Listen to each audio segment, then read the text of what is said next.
แม่นบ่แล้วว่าเรื่องใดละเดือนข้าวฮ้อน ข้าวฮ้อนบ่ายลาบงัวเนาะก็ว่าสิคัก ตอนนี้นี่ เมียกินดิบบ่ได้นำ เพราะว่าที่กินบ่ได้ ได้แต่บ่ดิบ อืม กินกับยุ่งอีก กินกับพ่นอิ่มแล้วนี่ปลาแบบนี้ต้องก้อยปลาดุก บ่เคยกิน ผ่าน ต้องลองหนังเนาะ บ่ลอก บ่เคยเห็นเราเห็นลองหนังนะ แกงรสบ่จ้อยผ่านคือสิแกงนะฮะก้อยกิน มันบ่ได้แบบนั้น แซ่บเลยฮะ ชิวดีกว่าเนาะ บ่คันว่าเอารถผ่านแล้วก็เอา เชื่อ เก็ด บ่ เอา ปลาดุกนี่ เอาเก็ดเอา ยังบ่ทันเห็นนั่นประเทศใดที่ว่ามาละจ้ำกัดกินดิบเนาะผ่านกินดิบนะเห็นแล้วบ่ เห็นแต่ปลานิล เห็นแต่เขาปิ้งแล้วเขากินทั้งกระดูกเลย เห็นบ่ว่านะ เห็น หมูมีหมอได้ว่า แล้วจับดินๆเลยมากัดเลยนะเว้ย อ่ะยังเนาะแบบปลานิ่ปลาขาวเห็นน่ะนะ เห็ เนาะ นเห็นปนิดน่ะ อย่าลืมกดติดตามเพื่อเป็นกำลังใจให้ผมด้วยนะครับทุกคนขอบคุณมากๆครับ เข่งราคา กินข้าวอิ่มเรียบร้อยสบายดีจังเวียงก็ได้ เก็บของละบาท เก็บเครื่องของเรียบร้อยแล้วเนาะกินข้าวน้ำซ้ำปลาอิ่มน้ำสำรานลาบงัวเห็นดิพี่น้อง เทปูน ไปจี้แล้วกัน ใส่ตีนเสา จี้น้ำนิดหน่อย สิเมื่อแล้วว่าสร้างต่อเดี๋ยวนี้ ด้วยเมื่อไร เอามือมาอีจังว่ากันเนาะ เช้าวันนี้เจอกันอีก เอารถดุดมาดุดหินล่ะ มา โอ้เมื่อบ่ลุงเดินทางปลอดภัยมื้ออื่นจังว่ากันมันเฮ็ดต่อบ่มันเฮ็ดต่อบ่ได้เนาะเอ้าพาช่างเวียงตัวนี้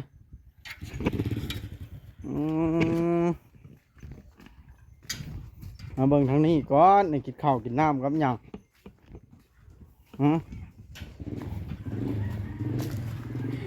สวัสดีกินข้าวกับหยังอันนี้ ดุก อันนี้บดุกน้ำแก้วเลยนะ โอ้เอาลาบงัวนี่มานี่แม่น้องแต้มกินลาบงัวนี่ อืม เอาหยังอ่ะน่ะเอาลาบงัวมาให้เพิ่นเอาถ้วยมาทอกเอานี่ไม่ใช่เอาถ้วยไปส่งชาวเทืองนี่ นี่เฮาไปส่งแล้วบ่บ่ ฮะ นี่เฮาไปส่ง แล้วเอาไปส่งเด้อ ไปแล้ววันนี้ ฮะ เมื่อไร เออ บ่ได้มาเห็นแบบ อื่นพุ่นแหล้ว ลงตัวอย่างนี้แล้วเนาะบ้านนี้ สร้างเมือแล้วโอ้แต่แซ่บแท้ปิ้งปลาดุกเมียมันคือบ่กินน้ำใช่นะ คนกินอะไร กระปุน โอ้เมียกินข้าวปุ้นเพื่ออะไรเอาปลาดุกขึ้นมาย่างสองลาย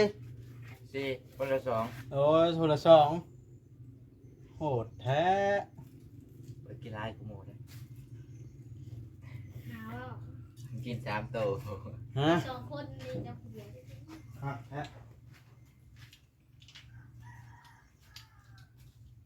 ไม่จะไปใส่บ่บอลมื้อนี้ ไฟผงไฟ อืม ซิมดูกินให้เขาเลยทำใหญ่เลย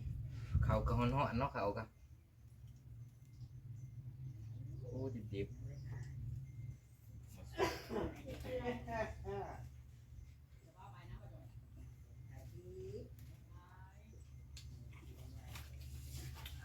ทำใบอีหลีอันนี้เนาะเลี้ยงปลาดุกย่างยามใดละทื่นแล้วเนาะกินได้ไหมตั้งแต่ลากงัวน่ะเลิกกินดิบบ่ได้ปะฮะ เขากินข้าวปุ้นกินเนี่ย บอกว่าจะกินน้ำงัวน้ำมันแตกบ่ บ่ดอก แล้วแห่งอิ่มแล้วจนไปบ่เป็นอะไรบ่จ้อย มันได้บักโดได้มันย่างเอาข้าวนั่นดีกว่าเจ้าก็ได้เลยสิเอาพวกปลาดุกมาให้หัวปลาดุกรสให้นะ สบายดีสบายดีสบายดีสบายดี ๆบ่เคยเห็นจ้ะ โอ้กินยัง สวัสดี บัดนี้ สวัสดีสวัสดีกินลาบปลาดุกบ่ ลาบอะไรนี่ปิ้ง เออ โอ้จอยนี่ก็ได้ บ่จ้อยคือเราบ่เห็นเนี่ย แม่นบ่ เกิดยันวะ บ่จ้อยมาสุดนี่บ่เดือดปานใดเนาะ เขาฮ้อนได้ เดื เขา อด ไป เรื่องไหนเล่า ห้องบ่จ้อยกินข้าวแน่มาบ่จ้อยหน่อยไหม จังหน่อยนะว่าเฮาสิเดือดอะไรอีกเด้ แม่นบ่ แล้วว่าเรื่องไหนละเดือนเขาฮ้อน ข้าวฮ้อนบ่ายลาบงัวเนาะก็ว่าสิคัก ตอนนี้นี่ เมียกินดิบบ่ได้นี่มั้ง เพราะว่าที่กินบ่ได้ กินได้แต่บ่ดิบ อืม กินกับจุ้งอีก กินกับปุ่นอิ่มแล้ว พอ นี่ปลาแบบนี้ต้องก้อยปลาดุก บ่เคยกิน ผ่าน ต้องลองหนังเนาะ บ่ลอก บ่เคยเห็นเขาเห็นลองหนังเลย แกงรสบ่จ้อยผ่านคือสิแกงนะฮะก้อยกิน ว่ามั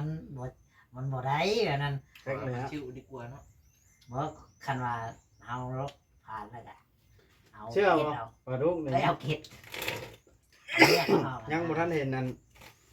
ประเทศใดที่ว่ามาละจ้ำกัดกินดิบเนาะผ่านกินดิบนะเห็นแล้วบ่ เห็นแต่ปลานิล เห็นแต่เขาปิ้งแล้วเขากินทั้งกระดูกเลย เห็นบ่ว่านะ เห็น หมูมีหมอได้ว่าว่า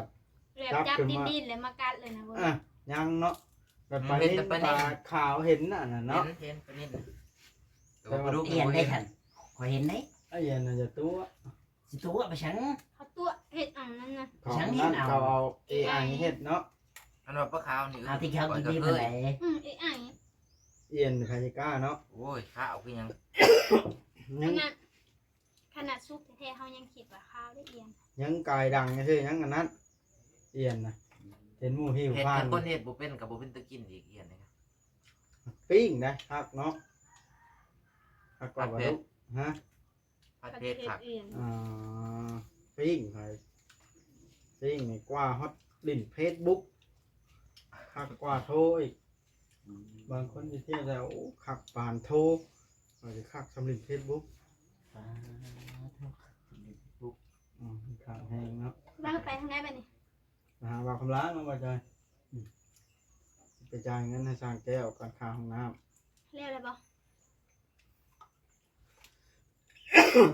เขาเอาข่าวลงมาไฟเสียตกหนักหน่อยๆว่ะ ำอยู่ใช้ เห็นเขา พี่น้อง เก็ บ่ บล ค ง วามละ แม่นละทางบ่จอยนี่เราไปเลย จะไม่แปลเนาะ ไป เมื่อวานนี่บ่ ซื้อนะเนาะว่าจอย เขาไม่เอาเขาผ่าบ้านบ่ ให้ยางลัดทงหน้าเลย ก็ยังลัดชวนมันเขา ลัดคอนไปเลยเอา เราทราบไปปีนึงบ่ 30 มันจะมีคลิปเลยว่าทราบไป 30หนึ่งโมเดลในบ่จอยลาน เป็น บ่ บ้า จอยยุ่งบ่ได้ทำลานบ่จอย ซัก ตกน้ำแล้วน้อยเดียวมันก็ชักมันดูดน้ำเขามันก็เรียบร้อยแล้ว บ้านมึงเนาะเขาไปถึงน้ำนี่ เขามาถึงน้ำ อืม ถึกเจ้า จะ บุ เป็นคืออหย่างว่าชาวลอยบ่ ถ้าว่าถึงน้ำก็ถึงได้อยุ่แต่ว่าคันโบเป็นคันโบชักขึ้นมาก็ถึงได้อยุ่แต่ว่าอันนั้นเจ้าเป็นโบยักษ์ที่เนาะเวลามันเป็น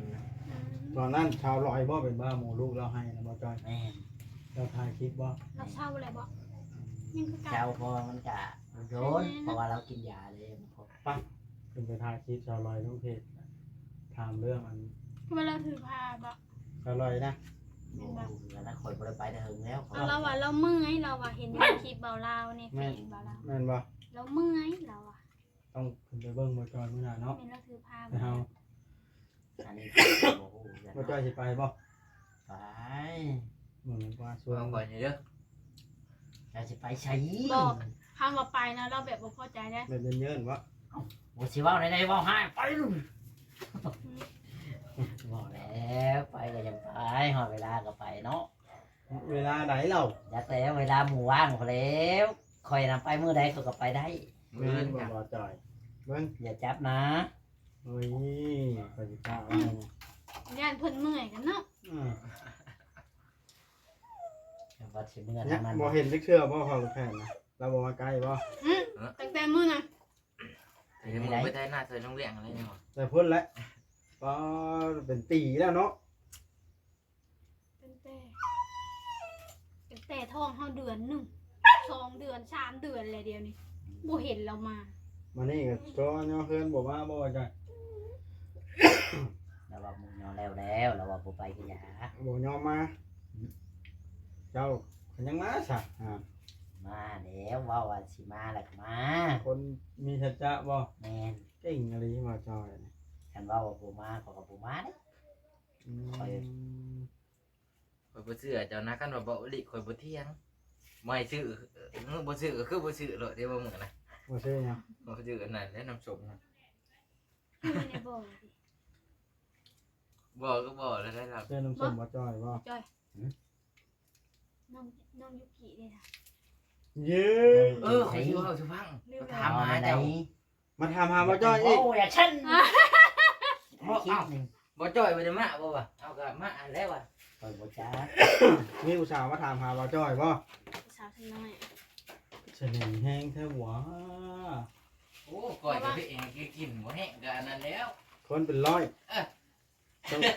ชงกาแฟให้ใคร จังก็แม่บ่จ้อย มาหยอกคอยอีกแล้ว อ้าวหยอกเจ้าผัดบัวให้เด้ ให้จ้าโมเมนต์ชแนล5เนาะหยอกกันไป เขามาเรื่องจริงเนาะ บ่โมเมนต์จริงหยอกกันเว้าลิ้นเว้าหัวกันเนาะบ่เว้าก็บ่ได้หัวก็บ่ได้มีรอยยิ้ม บอกหัวก็ไม่รู้ อันนี้ตั้งแต่เว้าเองคอยบ่จัก เขาก็ยังยินเขาเอาคือกัน แม่นว่าน้องบอย ตักแล้ว เอ้า เฮ็ดอย่าไปเก็บเฮ็ดอยู่หน้าโรงเรียนเลยเนาะ ข่อยอยากไปใส่เบ็ดไว้ คนหนึงก็จะไปเก็บเห็ด โดดจังห่าวอย่างโดดเอ้ย นอนเยือนบ่บดมา อะไร ไปใส่เบ็ดแล้วก็เขามานอนอยู่ เบ็ดกบบ่ น้ำอยู่เถียงนาบุรีมันยังไง เหล่าเบ็ดนะแม่จาน มันยัง ว่างนะ อันนั้น เพิ่นยังยืมมีดไปเรา เหล่าเบ็ดเด้อเพื่อไปใช้กับพ่อย แต่ ถูก ว่าเรา นั่น เป็น เด้อ ตัว เว้าลีได้ อ้าวสิตัวอิหยัง ไปใช้อยู่หน้าโรงเวียง อยู่บ้านถามมื้อนี้ที่เฮ็ดงานเห็นข่อยนอนบ่บ่มีลงทงพุแจ้งคืนมา ไปใช้เบ็ดกบอยู่หน้าทางเวียงการ2-3รอบถึงมานอนโอ้ยก็ขาย อะไรมีอะไรได้ฉัน ฮะ สิปล่อยมีเราที่ หมดแล้วก็ไปนอนอยู่พุ่นแล้วเนาะ ไปนำกันก็ไปอยู่นำเมียบ่บดเขาก็ออกไปหน้าลัก อยู่สิเป็นเด็กเสื่อมเรายังอยู่คนเดียว มันยังไงอยู่นี่แล้วมันไก่มันไก่เนี่ย เรา ดี คือเม อยู่ ตูรี่ฮะบอกส่งไปแฮ่เราเราส่งเห็ดคือหมู นั่นไปใช้เบ็ดข่อยสิถ่ายลงเพจโทรบ่จอยเขามาถ่ายเฮามันคืนเนาะ เดี๋ยวสาวยุกิไปแล้วก็เฮ็ดตูมน้อยๆให้เจ้า ให้บ่จอย อย่าสั่นแห้งได้มันสิเพ่เขาเฮ็ดวันนี้แหน่ โอ้ โอ้ที่ย่างอย่างตู่อยู่วังกกอันนั้นเด็กอย่างว่ากก อ๋อบ่จอย กกอีหยังก้อนนี้ ไปนอนนะโอ้ย หายหยอกอะไรเนาะจะหลุด ละหมักไว้เก็บไว้เฟื่องอยู่กองเฟื่องกันแล้ว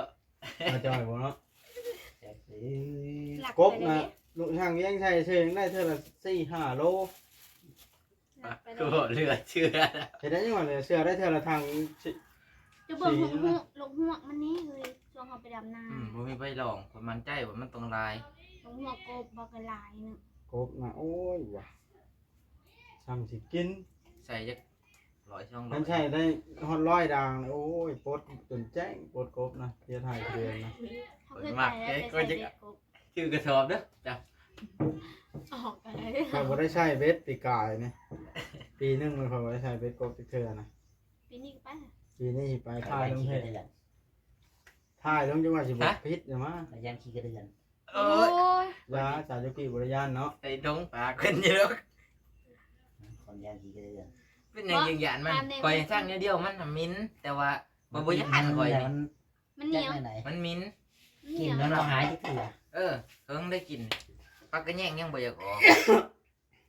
ต้นเขาเขายมมดเป็นคอไปยังบ่มด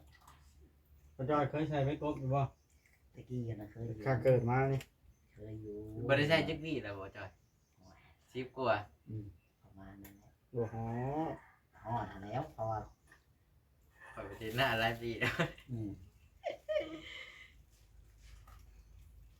ก็หากว่าใช้เบ็ดกบนะพอแต่ปีนี้ได้ไป เบ็ดลุงเวียงได้ค่ะ คอยก็ยัง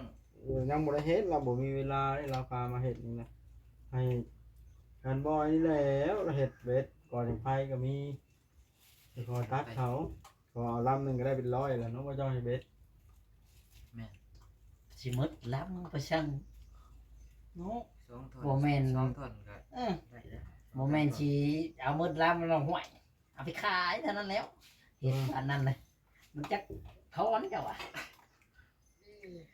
แค่2 ถอน 3 ถอนเนี่ยก็ เป็น เหลื ก อ ล่อ แล้ว งอยากใช้ครับ แบบกบถือกับมันอันนั้น พยายามโอ้ยสายลงเพจเนาะบ่จอยเพิ่นเบิ่งเช้าเนาะ ใช่ยัง สามคน เสาอยู่ เสียงอยู่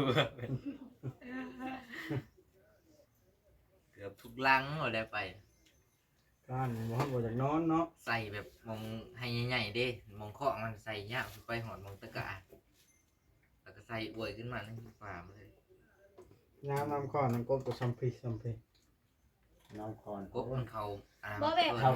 างเมือง เกี่ยวเขาแล้วไปหาคือชิมวนแถวนะ โอ้ยขุดกบก็ขุดได้หลายได้ น่าจะมีเยอะเพราะว่ามันเป็นแบบว่า คนบ่คอยหาปานใด หอดย่างป่ากับไปเอาป่าอยู่นะแล้วนะ เพราะว่า หลยป่ามันน่ะบ่มีเวลา แต่ว่าเขาได้ทั้งใส่ทั้งพวกเอาขายแล้วนะ มันคนบ่ได้หาขนาดดำหน้าซื่อยังมีปลาหลายขนาดกันแถวบ้านน่ะบ่ได้เหลือ นี่ได้พาเฮาเอื้อปลาขึ้นหรือปลาลงเตี้ย ยิงมาเบิดเนาะป่าลงโอ้ป่านี่เต็มเบิดแถวตรงทาง มีกับปลาเข่งแดง เขาจับเอาหอยแห่ฟาดไปโหลด แม่นยัง เอาเขาไปบาทแล้วก็ครึ่งสอบเอาเขามา ป บา ลา ท เข่งหลายจนบ่อยากบ้านเฮาบ่ ถ้า มี ตัวใหญ่อะแซ่บอยุบปลาเข็งยันตัวน้อยๆเรากระดูกมันหลาย บ่ได้บ่ได้น้อยได้ ตัว3 ให้แซ่บแห้งได้บ่าวจ่อยซะแน่โอ้ ตัวน้อยนะทอดบ่จ่อยหยังเฮาก็ดู เคยชักกระดูก พอดย่ำนั่นแหละเป็นคู่แข่งกันไปหาไปสิได้หลายกว่ากัน จะไปหาใช่ไหมจากการไป ไป หา หาเนี่ยก็ขึ้นก็ใส่หนาด้วยเด็กซัก อย่างไปเฮ็ด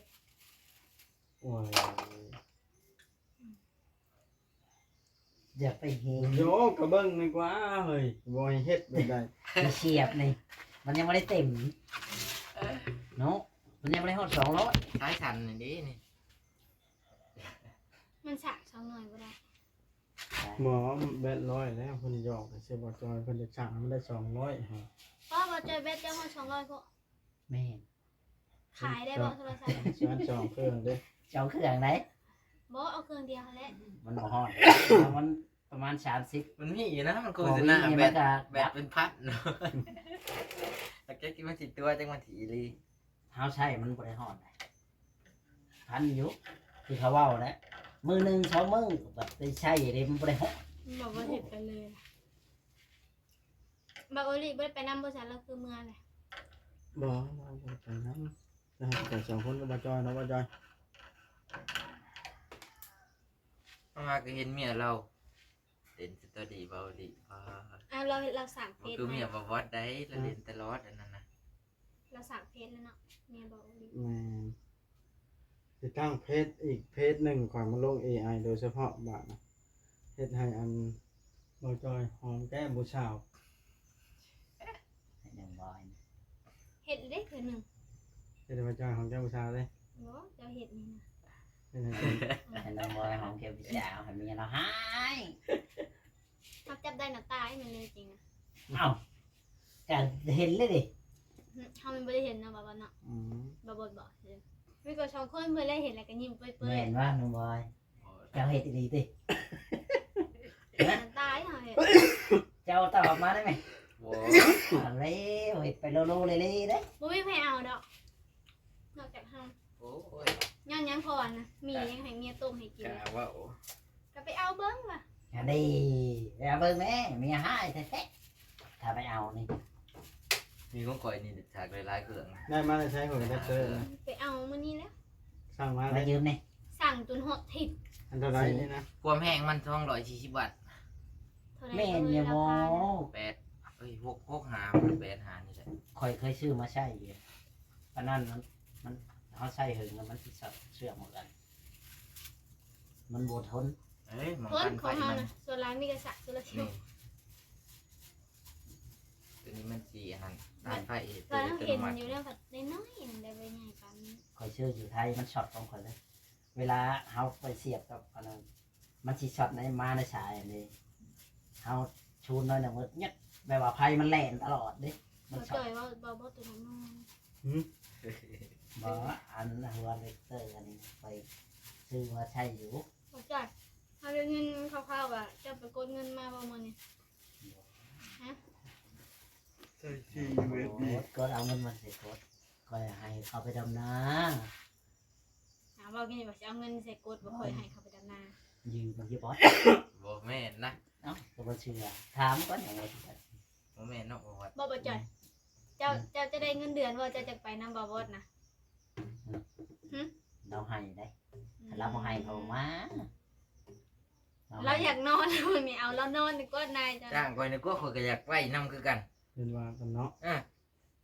ไปจอยเฮาบัดนี้ ข่อยเมื่อยอยู่เพื่อนน่ะ เดิน สิไปหาว่าคำลาก่อนเด้อ เดินทางก่อน อยู่ดีมีแห้ง มื้อหน้า มือหน้ามือใน จัง มา ว่า เยี่ยมมา กัน หยามใหม่ บ่เกินมื้ออื่น จังว่านี่แหละเนาะ เอา อาจาร ถือ ย์ บริมาเมื่ออื่นดีฉัน บอกบ่ได้ เอ เนาะ อว่าอย่างฉันก็คือ เอาบ่เกินมื้ออื่น เชื่อมื้อหน้ามื้อในเนาะไปใช้ธงเด้อบ่จอยอันนี้นี่ ใช่แล้ว เดี๋ยวให้ข่อยได้เห็นว่าของข้าก็ได้ ฉันคอยใส่ก็กำมือเลยแล้วคอยอยากเอามือยังได้ไม่ได้ให้เอามือเลย คนเดียวได้ น้ำ ซะ เทื่อนึงก็ได้อันนี้นะ เอามาให้ข่อยบ่จะเป็นเอา แป้งนี่ได้ใส่แป๊บเดียวดับมันใส่ไม่ได้ กลับก่อนเด้อบัดนี้เด้อ โอเคโอเค สบายดีอย่าลืมเด้อเอาถ้วยเอาเทืองไปส่งนะอ่าครับก่อนบาทนะพี่น้องเอ้ยมันก็สวยง่ายเพลนแล้ว เสาสร้างก็กลับเบิดแล้วพี่น้องไอ้พวกเสาเพื่อนก็ตั้งสับลาบอยู่รวดเร็วทันใจว่านี่มันคุดคุมก็ได้คาบหนึงมานี่มาตั้งเสาบ่ได้ฮักคาบซับแล้วตั้งแต่10 โมงพี่น้องไอ้บ่ฮอด10 โมงคักซับแล้ว